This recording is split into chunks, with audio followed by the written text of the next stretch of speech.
Hey guys, wish you all a very happy Holi in advance. Many of you requested me to try Gujias, so after my 20th attempt, I could bring on a perfectly crunchy Khasta gluten-free Gujia with easy ingredients. First, let's start with making the filling. Add 1/4 cup, that is 60 grams sorghum Jowar flour in a pan and dry roast it for about 10 minutes on low flame. Keep stirring it with the spatula so it gets evenly roasted. The color will change to a darker shade, that's when it's roasted. Transfer it to a plate.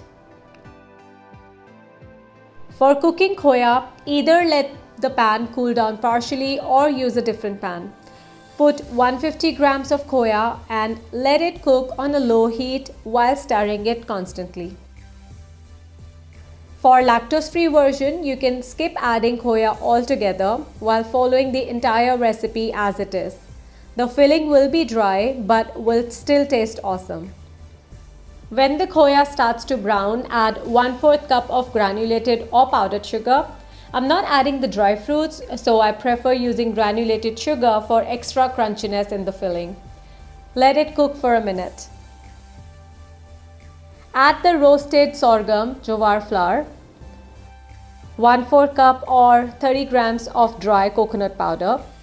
Mix everything well for about a minute on low flame and then keep aside to cool down. If you're using dry fruits, add them after the mixture has cooled down.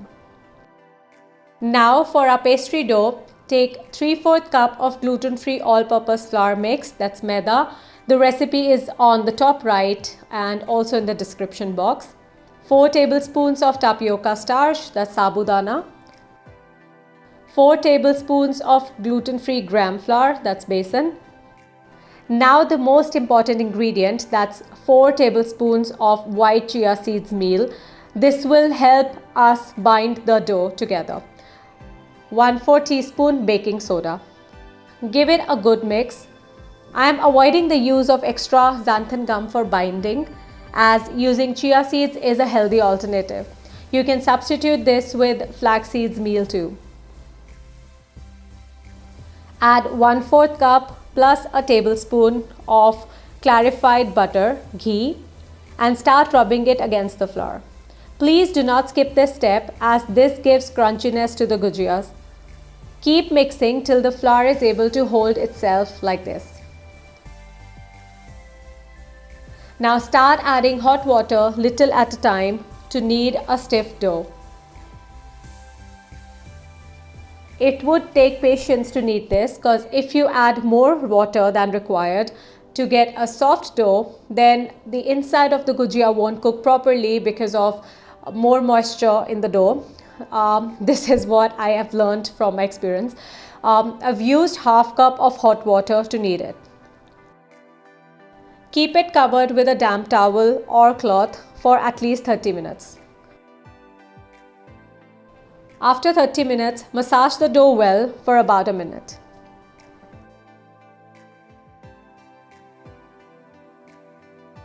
Now pull out a ball of dough bigger than a table tennis ball. Flatten it between your palms. If you see a lot of cracks at the ends, the dough is dry and needs to be hydrated. Add no more than 2 teaspoons of water to get a dough ball similar to this one where you see only a few cracks at the sides. Let the remaining dough be covered.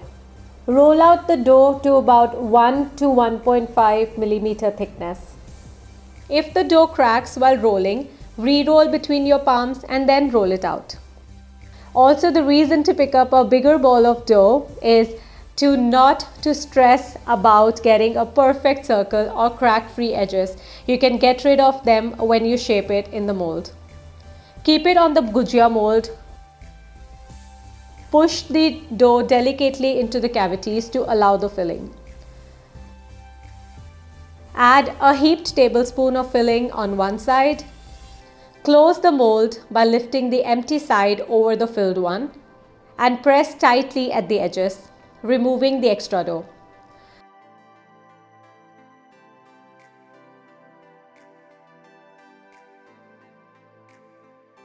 Now fold the edges like this.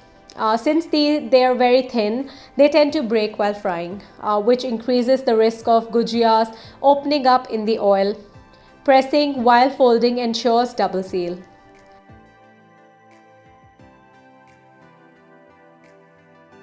Don't try to pull out the gujia from the mold with your hands, as the gluten-free dough is very delicate and not stretchy like gluten.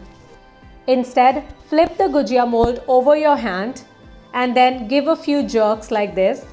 This will push the gujia out of the mold onto your hand. Keep it on a plate and cover with a damp towel and shape the remaining in the same way. Once all are done, heat some oil in a thick bottomed wok. The oil shouldn't be hot but more than warm.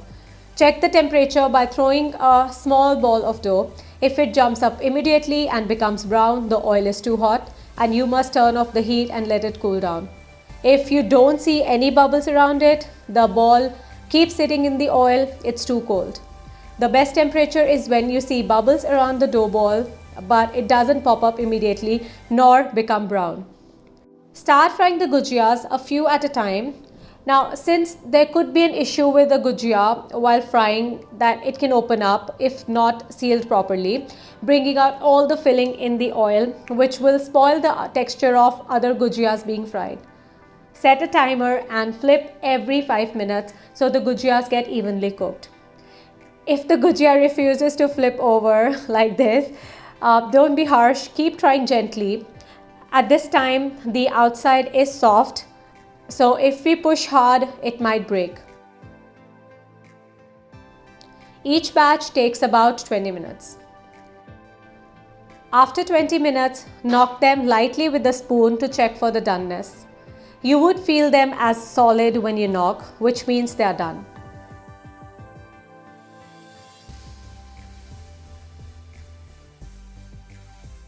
Take them out using a slotted spoon or this kind of a tool, not sure what it's called. Let the excess oil drip and then transfer it to a plate lined with paper towel. Let them cool on it while you fry the remaining. Now listen to the sound of this gujia. I specially recorded this sound to show you how crunchy khasta they've come out. Please try this recipe this Holi and share your feedback in the comment section. Thank you so much for giving me such challenging tasks. I love to try and bring out these recipes to you. See you soon. Take care. Bye-bye.